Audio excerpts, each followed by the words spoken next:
কাউকে বন্দুক বা রাইফেল নিয়ে দেখেছিলে কাউকে? এখানে বন্দুক আনা অ্যালাউ নয় স্যার। আপনি আসল বন্দুকের কথা বলছেন স্যার? পুজোর ক্যাপ বন্দুক ফাটানোরও অনুমতি নেই। আপনারা কাউকে দেখেছেন এখানে? না ম্যাম। না তো। না না ম্যাম। আচ্ছা আলিয়া, আপনি যখন এখানে এলেন রনির সাথে, আপনার কাউকে সন্দেহ হয়েছিল? মানে কেউ আপনাদের ফলো করছে, এমন কোনো লোক যে গন্ডগোলের মনে হচ্ছে? না স্যার, এরকম তো কেউ ছিল না। তাহলে কি গুলি আকাশ থেকে চলেছিল নাকি? স্যার আমি তো বললাম, রনি স্যারের আশপাশে তো কেউই উড়ছিল না, তাহলে আকাশ থেকে গুলি চালালো কে? হ্যাঁ স্যার, আকাশে কেউ ছিল না। আপনি চাইলে এই ফুটেজগুলো চেক করতে পারেন। এখানে কেউ নেই ওর সাথে।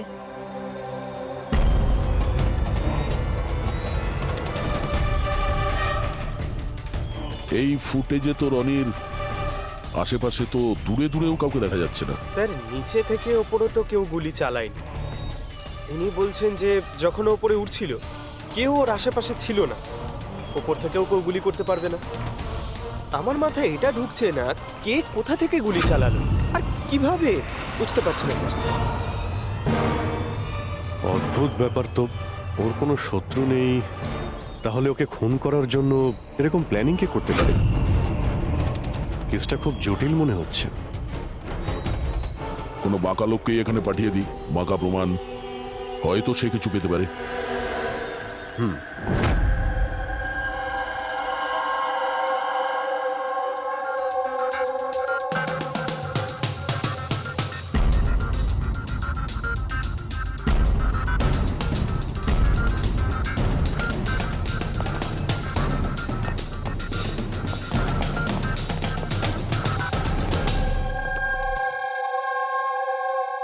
আরে বাহ, আজকে আপনারা দুজনে এমন ভাবে কাজে ডুবে আছেন যে মনে হচ্ছে যে অনেক প্রমাণ আমাদের হাতে দিয়ে আমাদেরকে পাঠাবেন এখান থেকে। অনেকগুলো প্রমাণ, হ্যাঁ, আর যদি একটাও না পাওয়া যেত? সোজা করে বলো না, কোনো প্রমাণ পাওনি, খুঁজে দেখোনি? ডক্টর সালুকে ওই গুলির ব্যাপারে কিছু জানতে পারেননি? আপাতত এইটুকু জানতে পেরেছি ভাই, ওপর থেকে কোনো ইউএফও গুলি চালিয়েছে। শালুকে তুমি না কোনোদিনই সোজাসুজি করে কথা বললে না। আরে এটা কি, এটা বোঝাও, আমাকে বোঝানোর জন্য এরকম করছো? হ্যাঁ, বলো।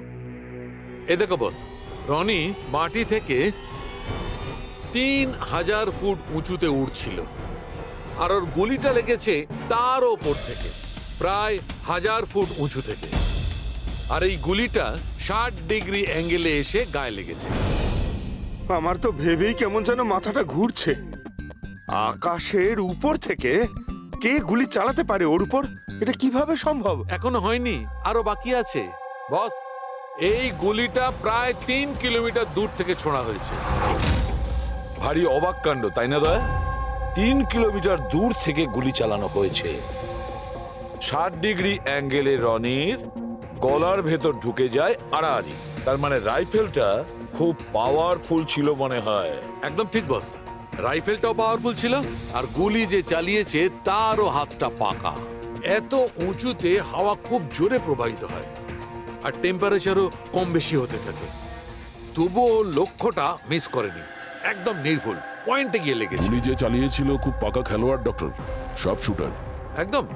আর এইরকম শার্প শুটার সহজে তো পাওয়া যায় না যে এই কাজটা করে দেবে। কিন্তু স্যার, আমরা সমস্ত ভিডিও দেখেছি। যখন রনি আকাশে ছিল তখন ওর আশেপাশে কোনো প্যারাসুট বা চপার ছিল না স্যার, আকাশ একদম পরিষ্কার ছিল। সেটাই তো বুঝতে পারছি না যে ওই কিলার কোথা থেকে গুলিটা চালিয়েছিল, অথচ আকাশটা পরিষ্কার ছিল। ও কি মেঘের আড়ালে লুকিয়েছিল? আর স্যার ওই গুলিটার থেকে কি জানতে পারলাম? কিছু পাওয়া যায়নি পুরবি। আমি ব্যালিস্টিক ডিপার্টমেন্টের পুরো ডেটা চেক করেছি, এরকম গুলির তো কোনো রেকর্ডই নেই। স্যার, এই গুলিটা নিশ্চয়ই কাস্টমে বানানো হয়েছে। হ্যাঁ, নিজের মতন গুলিটা বানিয়েছিল। এমন গুলি যেটা 3 কিলোমিটার দূর থেকে চালানো যায় আর সোজা গিয়ে টার্গেটে হিট করে। আর স্যার, এই গুলিটা যখন এত শক্তিশালী, তো এর রাইফেলটাও বেশ স্পেশাল হবে। হ্যাঁ, এক কাজ করা যাক, গুলিটাকে ব্যালিস্টিক ডিপার্টমেন্টে যাচাইয়ের জন্য পাঠাই, দেখি কি রিপোর্ট আসে। আর সে যেই হোক, এত উপরে চলে গিয়েছিল খুন করার জন্যে, এবার ওকে তো মাটিতে নামতেই হবে।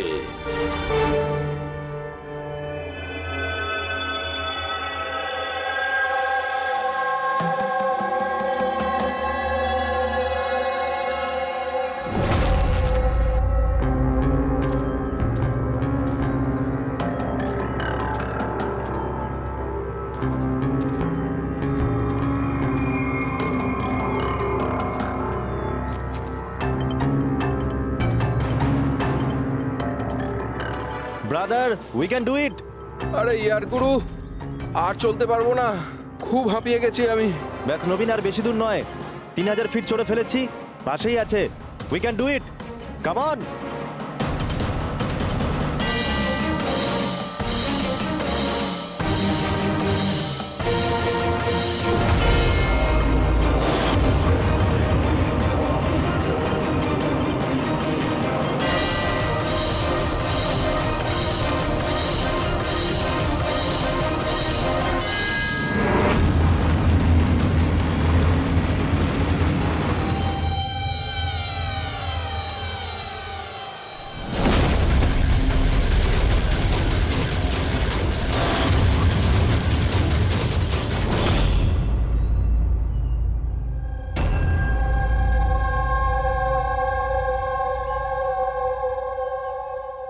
এমন মনে হচ্ছে যে রনির মার্ডারের ফটোকপি দেখছি।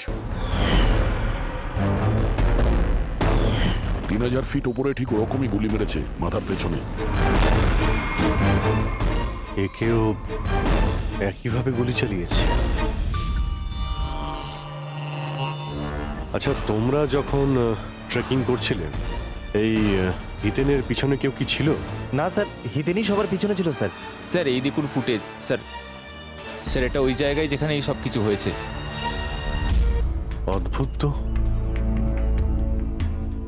পিছনে তো খোলা আকাশ রয়েছে, এমন কোনো জায়গা নেই যেখান থেকে গুলি করা যায়। তাহলে ওর গুলি লাগলো কি করে?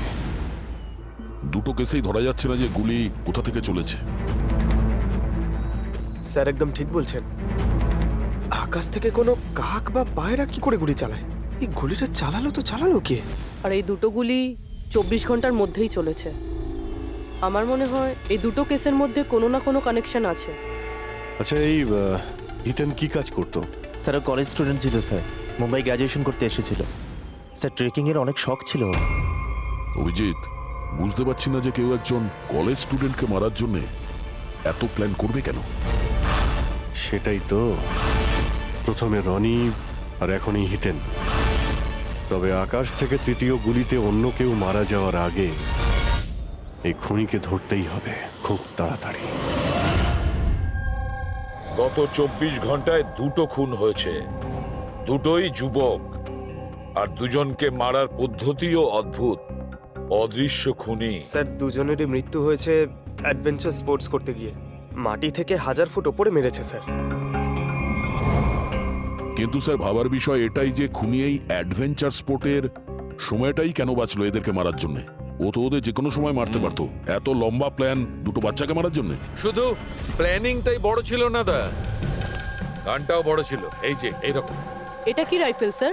এটা হলো PX-65 রাশিয়ান গান, এটা লং রেঞ্জ। এইরকম বন্দুক দিয়ে মারা হয়েছে। ডক্টর সালুকে, এই বন্দুকটা দিয়ে 3 কিলোমিটার দূরে টার্গেটে কি হিট করা যায়? হ্যাঁ ফ্রেডি, শুটিং রেঞ্জে আমি এটা ট্রাই করে দেখেছি। এর রেঞ্জ 3 কিলোমিটারের বেশি আছে। এরকম বন্দুক তো হয় মিলিটারিদের কাছে থাকবে, আর না হলে উগ্রপন্থীদের কাছে। ঠিক বলেছো বস। আর সেই জন্য আমার মনে হয় এটা শুধুমাত্র মার্ডারের ব্যাপার নয়, বড় ধরনের অপরাধ হতে চলেছে, লার্জ স্কেলে। স্যার একটা কাজ করো, দিল্লিতে যাও আর ইন্টেলিজেন্স ব্যুরো থেকে খোঁজ নাও যে এরকম বন্দুক কাদের হাতে থাকতে পারে আর সেটা কিভাবে।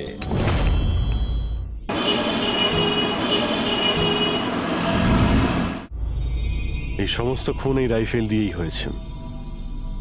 আর আপনারা তো জানেনই, এরকম হাই প্রোফাইল রাইফেল তো সবার কাছে থাকে না। আপনি একদম ঠিক বলছেন স্যার। আর যেটা আমাদের দেখা দরকার সেটা হলো এই রাইফেলটা যদি কেউ কিনতেও চায় তাহলে কিনতে পারবে না। এটা একটা কিংবা দুটো পিসে বিক্রি হয় না, বড় অ্যালটমেন্ট হয় এগুলোর। তাহলে কয়েক বছর আগে যে আতঙ্কবাদী হামলা হয়েছিল তার মধ্যে এই ধরনের রাইফেল ইউজ হয়েছিল? হ্যাঁ স্যার। তাহলে আপনাদের কোনো আতঙ্কবাদী গ্রুপের উপর সন্দেহ হয়? আগে হ্যাঁ স্যার, যদি আমাদের সন্দেহ ঠিক হয় তাহলে আমরা জানি যে এর পেছনে ঠিক কার হাত আছে। কার? এই অঞ্চলেই কিছুদিন আগে আমাদের আর্মি অনেক অস্ত্র আটক করেছিল। ওই অস্ত্রের মধ্যে এই রাইফেলটাও ছিল। হ্যাঁ প্রতাপ, স্যার সমস্ত আতঙ্কবাদী মরে গেছে, ওদের মধ্যে একজন পালিয়ে গেছে, তবে আমরা সমস্ত হাতিয়ার আটকে নিয়েছি। ওয়েল ডান প্রতাপ। স্যার আর যে টেররিস্টরা পালিয়ে গেছে তাদের সম্পর্কে সমস্ত পোস্টকে অ্যালার্ট করে দাও। তাহলে এই কাজ ওই আতঙ্কবাদীর হতে পারে যে পালিয়ে গিয়েছিল ওখান থেকে। হ্যাঁ স্যার, আর আমাদের ইনফরমেশন অনুযায়ী এই আতঙ্কবাদী গ্রুপ খুব বড় একটা কিছু করতে চলেছে। বোধহয় এটাই সেটা শুরু। এই দুটো অপরাধ সাধারণ কোনো খুন নয়, এটা নিশ্চয়ই কোনো বড় সড় ষড়যন্ত্র, কোনো দুষ্কৃতী আক্রমণ ঘটতে চলেছে। হ্যাঁ স্যার, আর এই খুনগুলোকে আটকানোর জন্য প্রথমে আমাদের আকাশ থেকে চলা গুলির রহস্য ভেদ করতে হবে স্যার। আর এই রহস্যের কিনারা করার জন্য সবার আগে আমাদের এটা জানতে হবে যে এই আতঙ্কবাদীরা রনি আর হিতেনের মতো সাধারণ লোকের হত্যা কেন করলো। আচ্ছা, এমন কি কমন আছে এই দুটো কেসে? স্যার দুটো মার্ডারই আকাশে হয়, দুবারই গুলি উপর থেকে চালানো হয়েছে, পুরো পাওয়ারফুল রাইফেল দিয়ে। এটা প্রফেশনাল শার্প শুটারের কাজ হবে। আর স্যার এই দুটো কেসেই কোনো ভ্যান্টেজ পয়েন্ট নেই, আর এমন কোনো জায়গা নেই যেখানে বসে খুনি এই দুজনকেই গুলি করতে পারে। তেমন কোনো জায়গা ছিল না, তেমন কোনো জায়গা ছিল না। খুন করার এটাই মূল কারণ নয় তো? তাহলে স্যার আপনি বলতে চাইছেন যে খুনির কাছে বসে গুলি চালানোর কোনো জায়গা ছিল না, আর ও এটা শিওর হতে চেয়েছিল যে টার্গেট যেন কোনোভাবেই মিস না হয়, সেই জন্যই ও এদের উপরে প্র্যাকটিস করছিল। Exactly Abhijit, exactly. সে গুলি ছোড়ার প্র্যাকটিস করছিল। তার মানে স্যার ওর আসল টার্গেট অন্য কেউ। স্যার যদি কোনো ভ্যান্টেজ পয়েন্ট নাই থাকে তাহলে ও গুলি চালাচ্ছিল কোথা থেকে? পঙ্কজ, উত্তরটা তোমার প্রশ্নের মধ্যেই লুকিয়ে আছে। আচ্ছা এটা বলো, আমরা মানুষ ডানা ছাড়া আকাশে কিভাবে ওড়ে? স্যার এরোপ্লেন বা হেলিকপ্টারের মাধ্যমে। ব্যাস, তুমি তোমার উত্তর পেয়ে গেছো। কিন্তু স্যার ওখানে ওই ক্রাইম সিনে আকাশের ওপর কোনো চপার তো ছিলই না স্যার, না কোনো কেবল কার ছিল ওখানে। তাহলে অন্য কিছু থাকবে, অন্য কিছু থাকতে পারে। অভিজিৎ, ম্যাপটা বের করো, ওই এলাকার চারপাশটা ভালো করে দেখো, দেখো এমন কিছু পাওয়া যায় কিনা। এমন কিছু আছে নাকি যেখান থেকে মানুষ হাওয়ায় উঠতে পারে? জঙ্গল আছে, আর হ্যাঁ দুটো হট এয়ার বালুন রেঞ্জও রয়েছে। একটু দেখো তো, যেখানে খুন হয়েছিল সেখান থেকে এটা কতটা দূরে? স্যার এই দুটো 60 কিলোমিটার রেডিয়াসের মধ্যে। তাহলে একটা কথা তো কনফার্ম, খুনি ওখানে হট এয়ার বেলুনে বসেছিল, আর সেখান থেকেই ও গুলি চালিয়েছিল 3 কিলোমিটার দূর থেকে।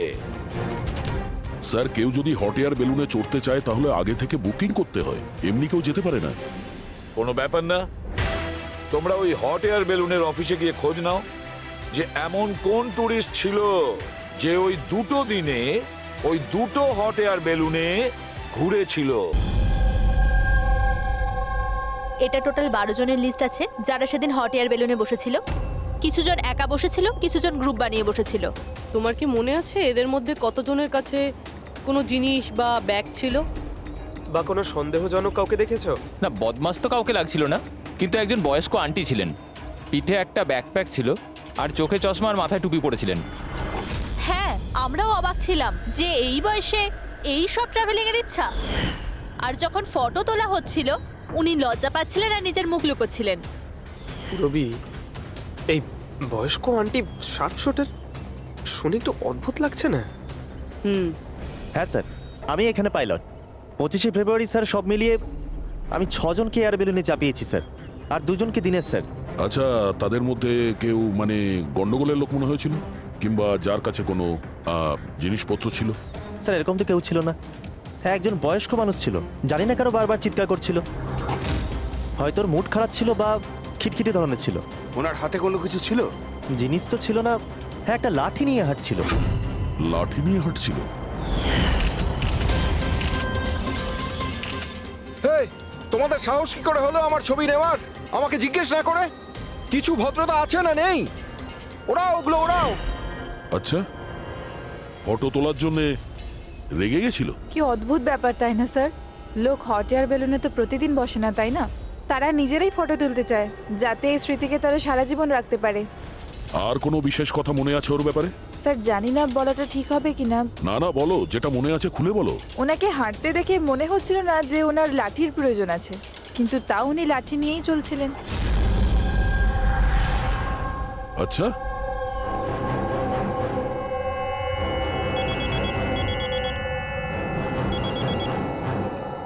হ্যাঁ স্যার।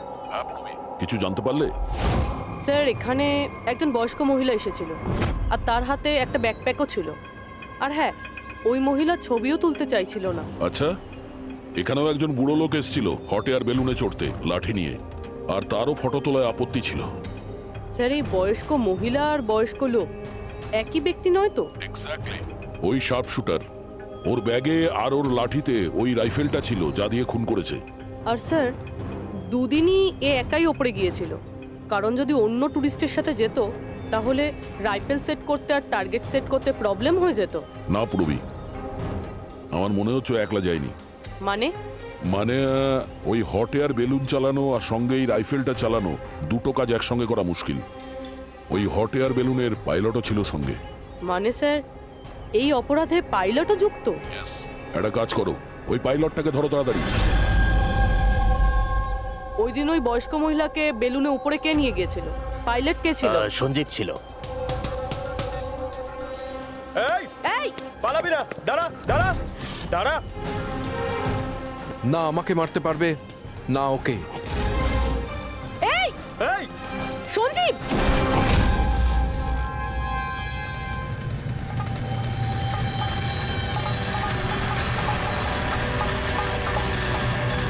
আরে তো প্রাণ দেওয়ার জন্য একদম তৈরি ছিল। এটা কোনো ছোটখাটো মার্ডার নয় পঙ্কজ, অনেক বড় মিশন। যদি তাড়াতাড়ি আটকানো না যায় তাহলে বড় সড় বিপদ হবে। আচ্ছা গীতা, 24শে ফেব্রুয়ারি যে লোকটা গ্রুপে যেতে চাইছিল না, একলা যেতে চাইছিল, ওর পাইলট কে ছিল? কে নিয়ে গেছিল? সোলো ট্রাভেলারকে তো দিনেশ নিয়ে গিয়েছিল। অদ্ভুত ব্যাপার দিনেশ, এতক্ষণ ধরে চুপ করে আছো, কিছু বলছো না কেন? তোমরা আমাকে ধরতেই পারবে না।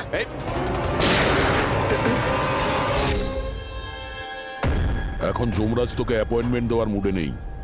যতক্ষণ না আমাদের প্রশ্নের উত্তর আমরা পাবো, তোকে বেঁচে থাকতে হবে।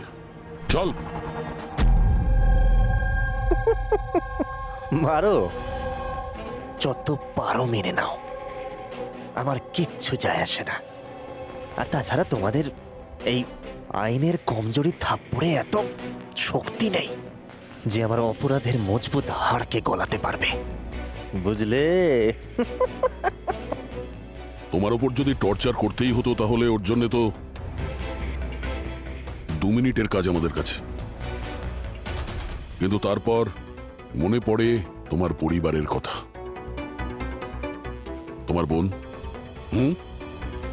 পরের মাসে ওর বিয়ে না? কেমন লাগবে ওর যে ওর বিয়ে হচ্ছে আর বিয়ের পরে ওর ভাই এই পৃথিবীতে নেই? হ্যাঁ, আর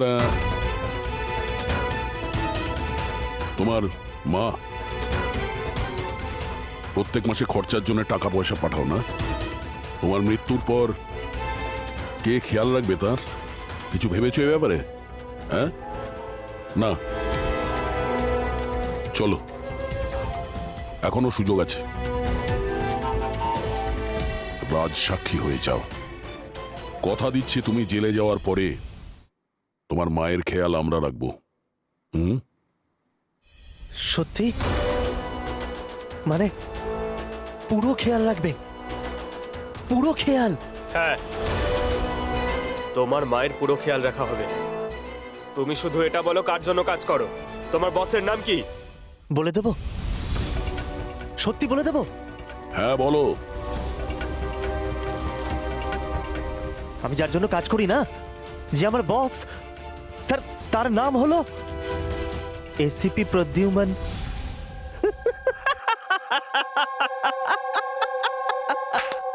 এসিপি প্রদ্যুম্ন, যাও ধরে নাও আর গ্রেফতার করে নাও তাকে। বলেছিলাম না আমি কিচ্ছু বলবো না, যা করার আছে করে নাও। সিআইডি কোথাকার, সিআইডি। বস বস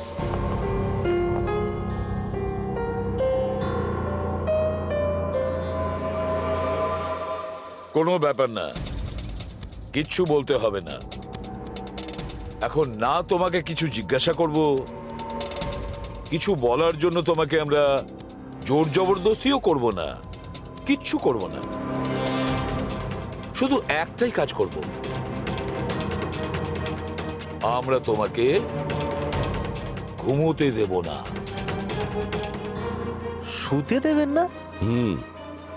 এমনিতেও আমি জেগে থাকলেও আমি আপনাদের কিছুই বলবো না। কোনো প্রয়োজন নেই, কিচ্ছু বলো না, কিন্তু আমরা শুতে দেব না তোমাকে। ওকে ভাই দয়া, আমি এটা শুনেছিলাম যে মানুষ কোনো কিছু না খেয়ে অনেক দিন সার্ভাইভ করতে পারে, কিন্তু না ঘুমিয়ে কত কষ্ট হবে এই বেচারার। তোর বাঁচাটা খুবই মুশকিল, আমি এসব দেখতে পারবো না।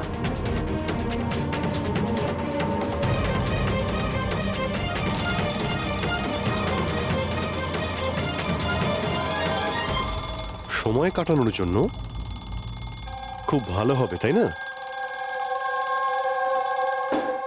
তোর জীবনের শেষ মুহূর্তগুলো তুই এই কাঁটার সঙ্গে গুনতে থাকবি, ঠিক আছে? Thank you. ওকে ঘুমোতে দিও না।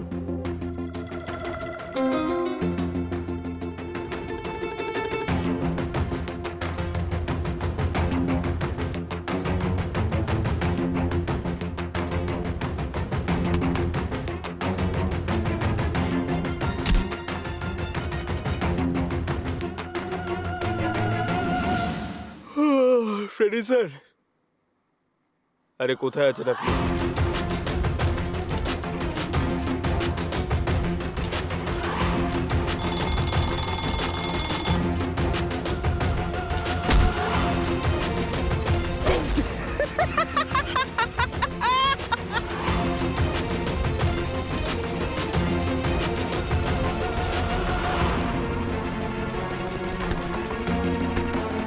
যতক্ষণ না মুখ খুলবি চোখের পাতা এক করবি না, বুঝলি? 5 মিনিটের জন্য নয়।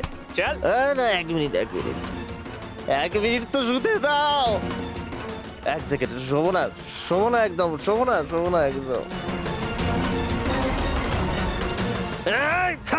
শোবো না আমি।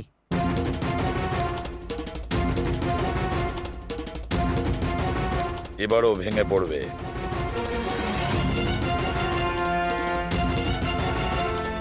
সবকিছু বলতে বাধ্য হবে।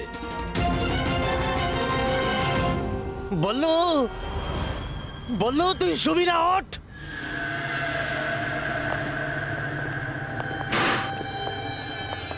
এই ঘুমোতে চাস? আর ওকে একটু ঘুমোতে দাও, কি প্রবলেম তোমাদের? ঠিক আছে, তোমাকে ঘুমোতে দেবো আমরা। আগে বলো যে তোমাদের গ্রুপের প্ল্যানটা কি? বলছি, আমার নাম দীনেশ নয়,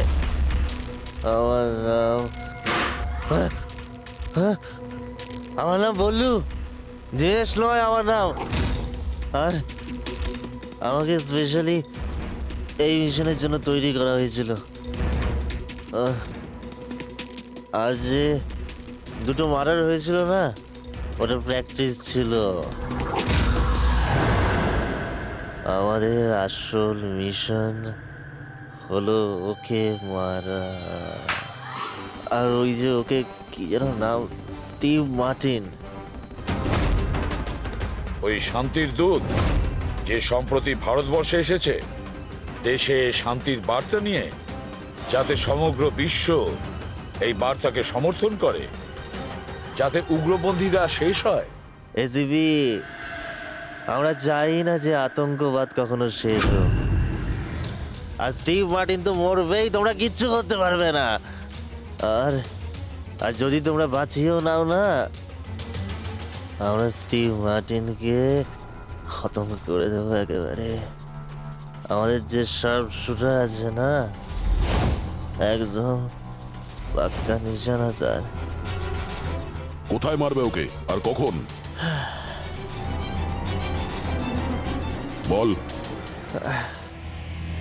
ও যখন কনফারেন্সে ভাষণ দেবে না, ওটাই সব থেকে সঠিক ওটাই সব থেকে সঠিক সময়।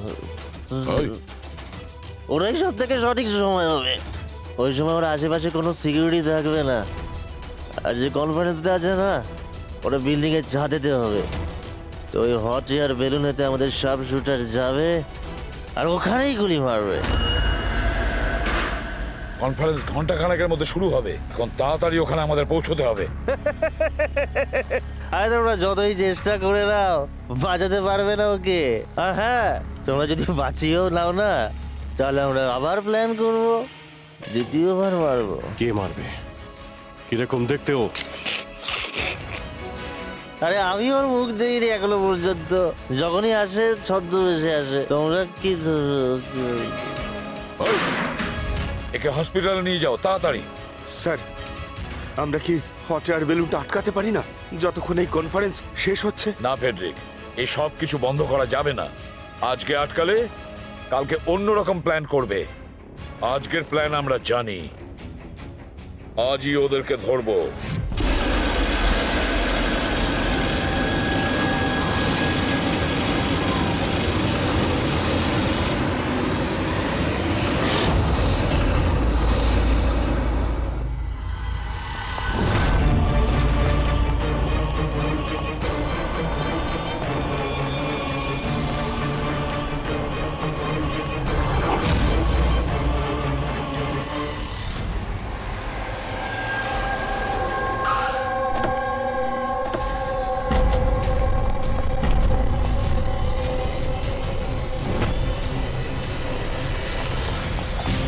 সিআইডি। মিস্টার স্টিভ মার্টিন কোথায়? ওপরে কনফারেন্স রুমে। ওর কাছে নিয়ে চলুন, আসুন। তাড়াতাড়ি। তাড়াতাড়ি।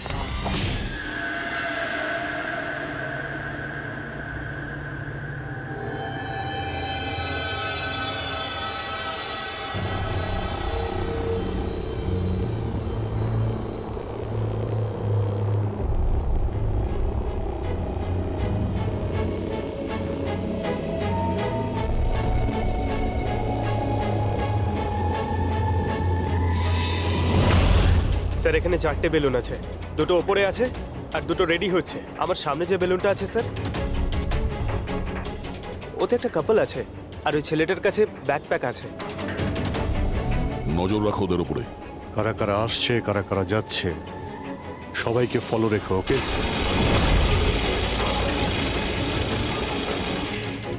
স্যার, ওদের বেলুন টেক অফ করেছে। হ্যাঁ,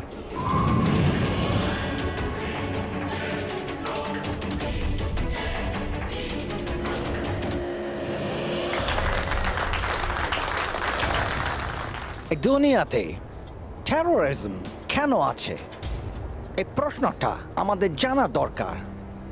আর এই টেরোরিজম তখনই বন্ধ হবে যখন সব দেশ একসাথে ভাই ভাই হয়ে থাকবে। টেরোরিজমকে আমাদেরকে গোড়া থেকে উপরে ফেলতে হবে।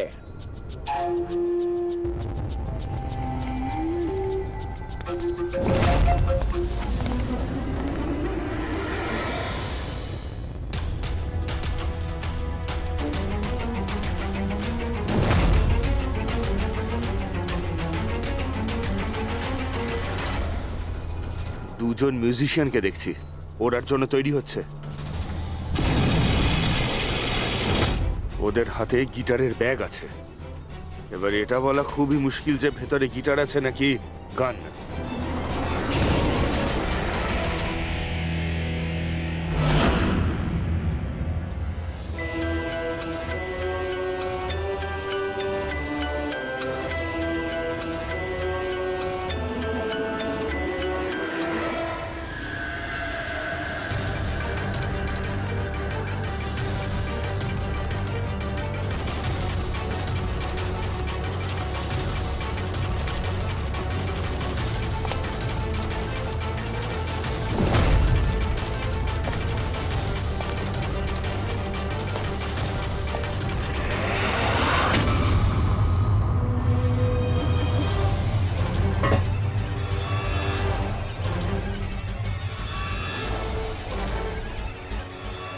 স্যার, আরও একটা লোক এসছে। ওর কাছে একটা ব্যাকপ্যাক আর একটা ক্রাচ রয়েছে। অপেক্ষা করা যাক।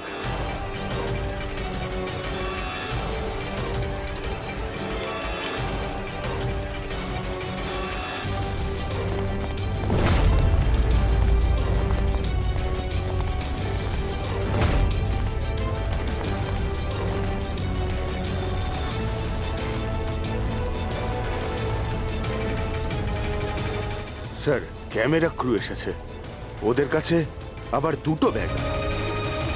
Camera crew?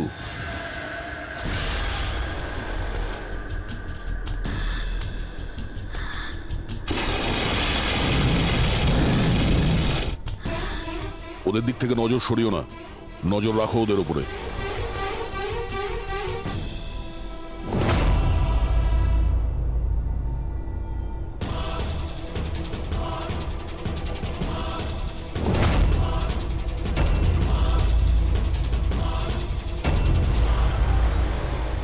স্যার এখানে তো অনেক বেলুন উঠছে। সুইসাইড বম্বিং কি এটা? কেউ নিজের খুশিতে নিজের প্রাণ কি করে দিতে পারে? জীবন precious. Oh no, We need to respect এতগুলো বলুন, আর সব এর মধ্যে দেশে আমরা যেটা খুঁজছি সেটা কোনটা? মনে হচ্ছে ছদ্মবেশে এসছে, মুখ দেখে গন্ডগোলের মনে হচ্ছে।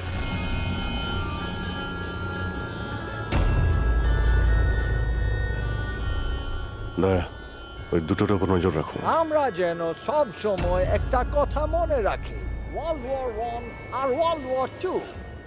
এটা তো গিটার। হচ্ছে কি এখানে? উপরে গিয়ে এরা মিউজিক বাজাবে নাকি? বাকি সমস্ত বেলুন তো চলে গেছে, একটাই আছে। মানে স্যার খুনি এই বেলুনের মধ্যেই রয়েছে? ওয়েট, মানে স্যার খুনি এই বেলুনের মধ্যেই রয়েছে? এরা তো নিজেদের জায়গা থেকে নড়ছে না। Camera crew?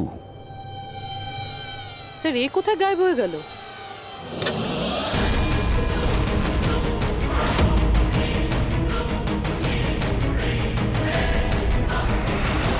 স্যার এর কাছে তো রাইফেল রয়েছে, যেমনটা সালুঙ্কে স্যার বলেছিল। Abhijit,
mister Steve, your life in danger. আপনার জীবনের সংশয় আছে।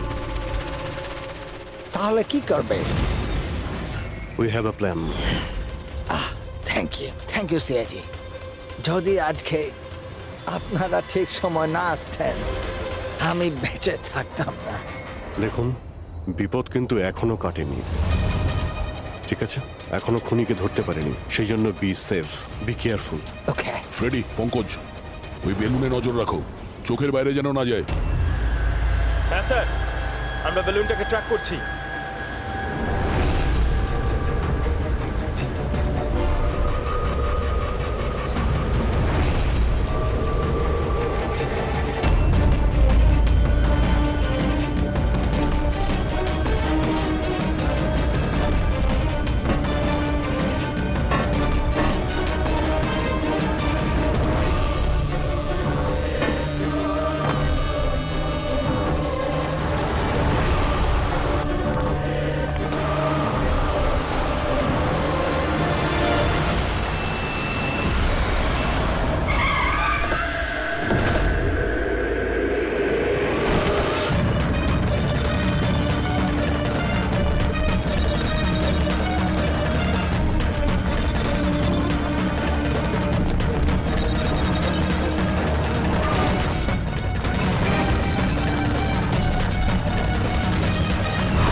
হ্যাঁ পুরবি। Good job, congrats. ওরা ধরা পড়েছে মিস্টার অভিজিৎ? হ্যাঁ, এখনই ধরা পড়ে গেছে। Yes, well done. সিআইডি অনেক বছর ধরে এই দেশের সেবা করে চলেছে, আর আজকে আরেকবার আপনারা একটা ভয়ঙ্কর টেরোরিস্টকে ধরেছেন। আজ আমরা একজনকে ধরেছি, এরপরে পুরো গ্রুপটাকে ধরে ফেলবো। Mister Steve, we are very proud of you. এই সমাজে আপনার মতো মানুষদেরই দরকার, যারা আপনার মতো সাহসী আর সৎ।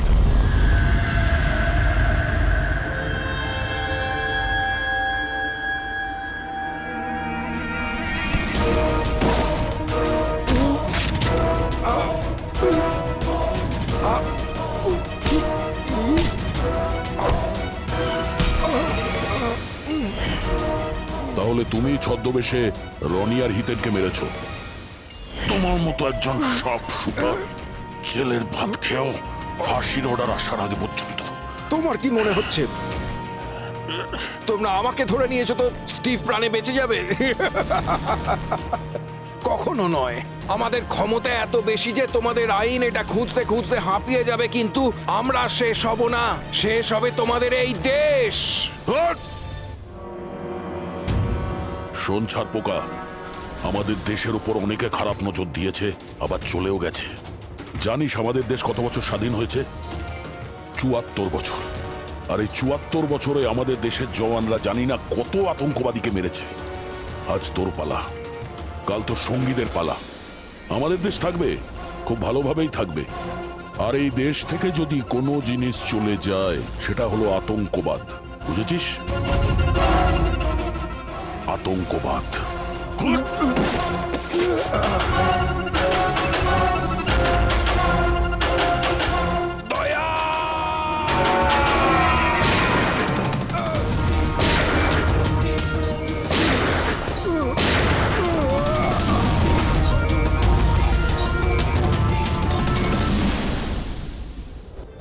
আতঙ্কবাদী, পিঠেই গুলি মারবি। আমরা এখানে গুলি খাই, এখানে।